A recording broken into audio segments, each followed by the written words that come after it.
birileri anneler günlerinden bahsederler, neredeler? İşte orada kadınlarımıza ve çocuklarına musallat oluyorlar. Zalimin karşısında durun. Lanetlenmiş kalın bir barış için atılan imzalar, kırılan kolları, öldürülen çocukları, anaların feryatlarını unutturacak mı?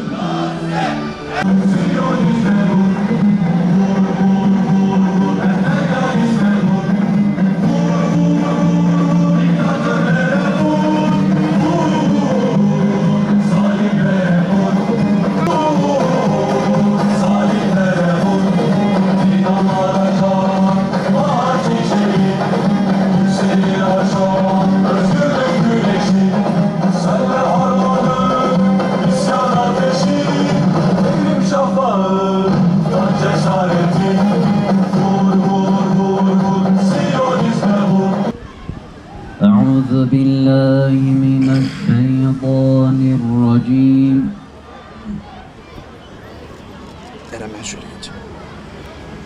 بسم الله الرحمن الرحيم.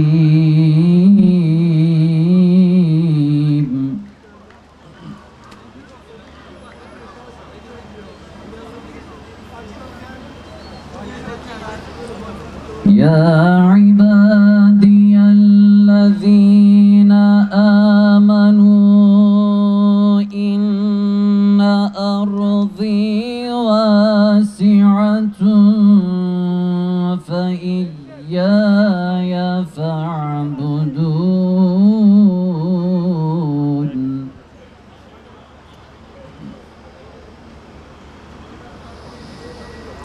كل نفس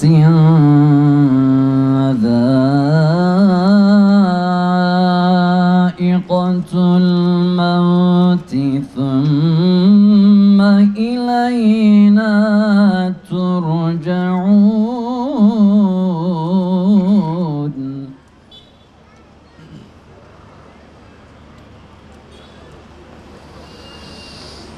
والذين آمنوا وعملوا الصالحات لنبوئنهم من الجنة غرفا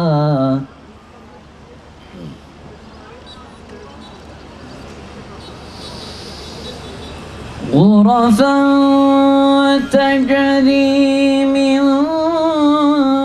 تحتها الأنهار خالدين فيها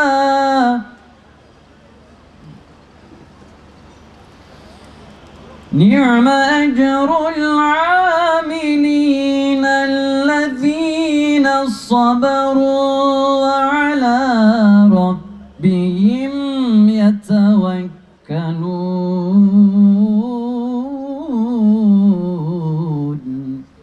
Son 10 aydan beri Gazze'ye bir gazeteci, bir doktor, bir mühendis, bir insani yardım çalışanı gidebildi mi?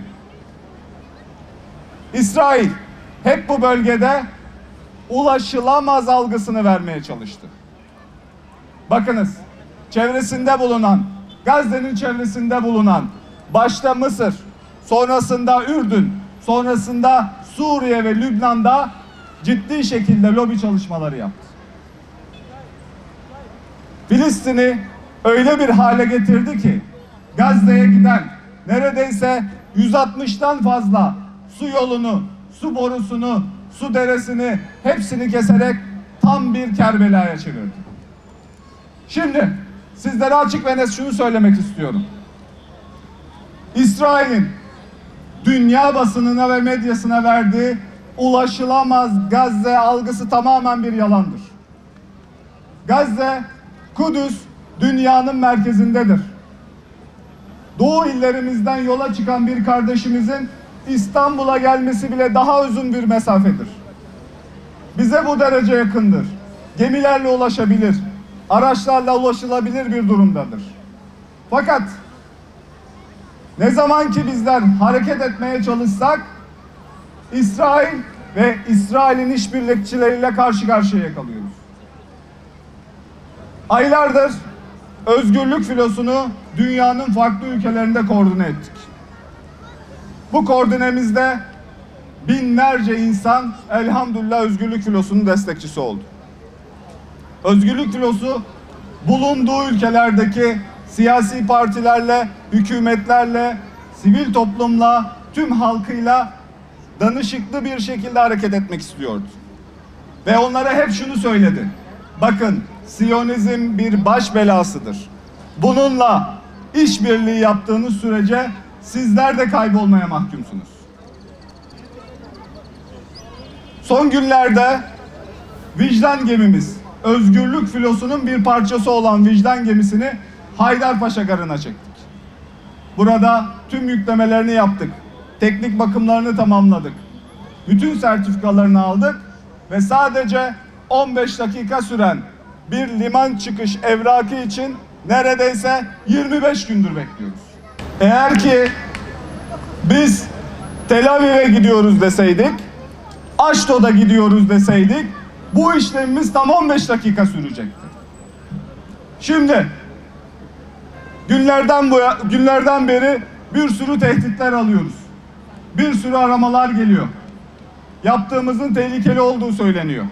Siyasi meselelerin olduğu söyleniyor. Ticari işbirliklerin olduğu söyleniyor. Arkadaşlar, İsrail şu an hangi uluslararası anlaşmaya uyuyor? Cenevre Anlaşması'na mı uyuyor? İnsan hakları anlaşmalarına mı uyuyor? İslam İşbirliği Teşkilatı'nın kınamalarına mı uyuyor? Birleşmiş Milletler gözlemcilerinin raporlarına mı uyuyor?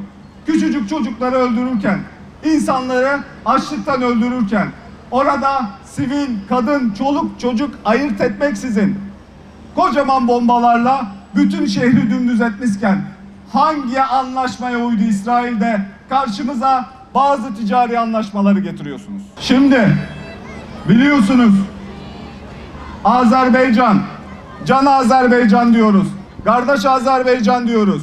Azerbaycan'dan gelen ham petrol Bakü ve Ceyhan boru hattı üzerinden İsrail'e aktarılıyor. Bazen haftada 8-10 tane tanker buradan İsrail limanlarına gidiyor. Orada damıtılıyor ve Gazze'de uçan uçakların yakıtı olarak Gazze'li kardeşlerimizi bombalıyorlar. Türkiye'den çıkan gemiler Gazze'ye sadece 35 kilometre mesafedeki Aşdod limanına yanaşırken insani yardım gemilerinin sadece 35 kilometre aşağıda bulunan Gazze'ye yanaşamaması siyasi bir ayıptır. Bakınız, insanların öldürüldüğü, soykırımın yaşandığı bir yerde ticareti, siyaseti, iktisadı, uluslararası anlaşmaları bahane edemezsiniz. Net bir tavır almak zorundasınız. İsrail şu an çevresinden o kadar emin ki 2014'lerde rahmetli Mursi Mısır'ın başındayken tekrardan Gazze'ye saldırmaya çalışan İsrail sadece 3 gün sonra ateşkese gelmek zorunda kalmıştı. Masaya oturmak zorunda kalmıştı. Neden biliyor musunuz? Mısır aynı gün kapılarını açmıştı. Hem insani yardıma, hem gazetecilere, hem sağlık çalışanlarına ve dünyanın birçok yerinden gelen insanlara kapılarını açmıştı. Ve sadece 3-4 gün içerisinde İsrail ateşkese oturmak zorunda kalmıştı. Şimdi aynı Mısır'ın atanmış Cumhurbaşkanı Sisi Türkiye'ye geliyor. 10 gün sonra Türkiye'ye geliyor. Birincisi, hangi yüzle geliyor? Gazze'li çocukların kanları elindeyken hangi yüzle buraya geliyor? İkincisi, diyelim ki çok mühim bir siyasi mesele var ve Gazze'nin ferahı için uğraşacaklar. Vallahi Türkiye'ye gelmene gerek yok. Bir telefonla, bir emirle Refah'ın kapılarını bugün sonuna kadar açabilirsin. Refah kapısında bekleyen 20 küsür bin tane konteynerin geçişini sağlayabilirsin. Oraya giden bütün insani yardım çalışanlarının yolunu aralayabilirsin. Oraya giden gazetecilere müsaade edebilirsin. Ama bunu yapmıyorsunuz. İslam İşbirliği Teşkilatı'nda toplanıp Sadece aranızda siyasi olarak top çeviriyorsunuz. Vallahi de billahi de ne tarih ne insanlık sizin bu ayak oyunlarınızı unutmayacaktır. احنا كمان نعرف في الفترة الأخيرة أن هناك أن أذربيجان تقوم بتمويل الاحتلال بالغاز، وأن كما نعرف أيضا أن مصر فتحت موانئها جميع موانئها للتجارة مع الاحتلال.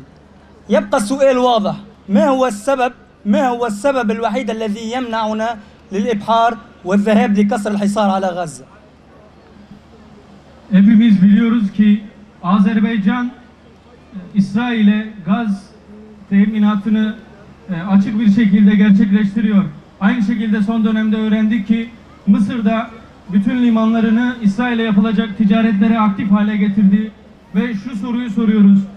Bizim gemilerimizin, özgürlük filosunu gemilerinin Gazze olan ablukayı kırmak için hareket edecek bu gemilerin neden yola çıkmasına izin verilmiyor?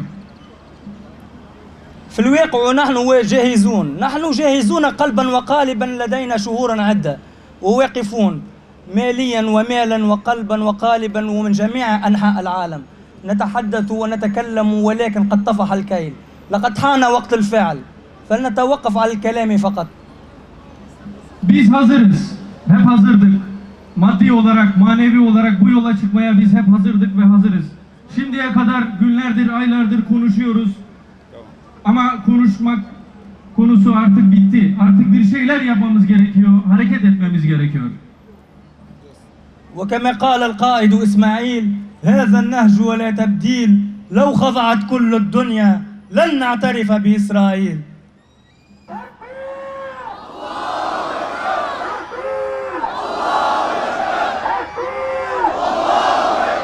İsmail Heniye'nin dediği gibi biz bu davanın erleriyiz, biz bu davanın sahipleriyiz.